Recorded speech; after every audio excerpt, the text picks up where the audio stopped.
তৃণমূলের অপরাধীরা যাদের দৌলতে আজকে এখানে এই ধরনের শিল্প গড়ে ওঠে,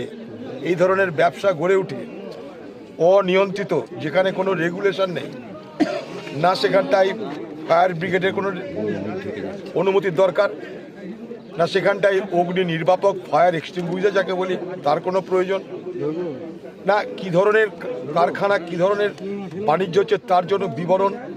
কে মালিক, তার আন্ডারে কতজন ছিল, সে রেজিস্টার কোথায়, তারা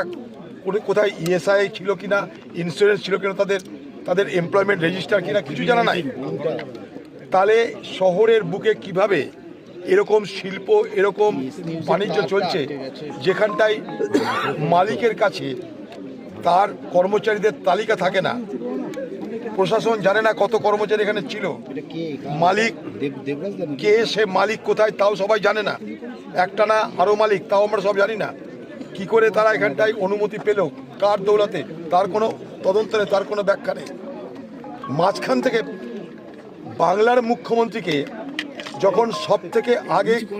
শোক প্রকাশের জন্য কালো ব্যাজ পরে তার এই নাজিরাবাদে আসা উচিত ছিল, তখন সে দিল্লিতে গিয়ে সার্কাস করছে আর দিল্লিতে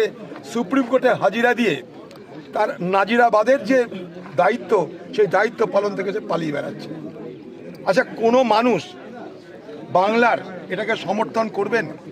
যখন কলকাতার বুকে মুখ্যমন্ত্রী মমতা